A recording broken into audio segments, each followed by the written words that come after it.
அந்த குரு பயிற்சி பலன் மிதுன ராசிக்கு எப்படி இருக்கு போகுது இப்படிதான் நம்ம பார்க்க போறோம். மிதுன ராசிக்காரங்க இந்த காலகட்டத்தில் இடமாற்றம் உண்டு. புதிய ஆன்மீகம் அப்படியே புதுசு ஆன்மீக நாட்டம் ஏற்கனவே மிதுன ராசிகளுக்கு அதிகமாகவே இருக்கும்.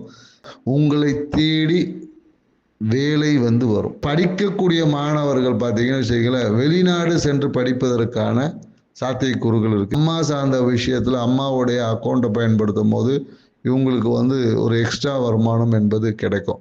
திருமணம் ஆகாம இருக்கக்கூடிய மிதுன ராசி நண்பர்களுக்கு இல்ல பாத்தீங்கன்னா ராசிக்காரங்களுக்கு வரன் வீடு தேடி வரும். குழந்தை பாக்கியத்திற்காக காத்திருக்கக்கூடிய மிதுன ராசிக்காரர்களுக்கு இந்த காலகட்டத்தில் குழந்தை பாக்கியம் என்பது நேரடியாகவே இருக்கு. வேலை சார்ந்த விஷயத்திலிருந்து தானம் பொருளாதார முதலீடு உங்ககிட்ட இருந்து வரும். இனிப்பை தானமாக செய்யுங்க. பசுமாட்டுக்கு அகத்திக்கீரை கொடுக்கலாம். இவங்க எப்போதும் அந்த லக்ஷ்மி நரசிம்மரை வழிபடுவது வாழ்வில் ஒரு மன அமைதியை கொடுக்கும். இந்த குரு பயிற்சியை எப்படி நீங்க இன்னும் சாதகமாக்க முடியும், உங்க வாழ்வை செழிப்பாக்கிக்க முடியும், வளமாக்கிக்க முடியும்ன்ற டீட்டெயில் வீடியோவை கீழே இருக்க லிங்க்ல கொடுத்துருக்கோம். அந்த லிங்க் வழியாக நீங்க போய் டீட்டெயில் வீடியோவை முழுசா பார்த்தீங்கன்னா உங்களுக்கு தேவையான அனைத்து பரிகாரங்களுடன் வாழ்வியல் சார்ந்த மாற்றத்துடன் இந்த குரு பயிற்சியை சிறப்பாக்க வழிகளை சொல்லியிருக்கோம். வீடியோவை ஃபுல்லாக பாருங்க. நன்றி.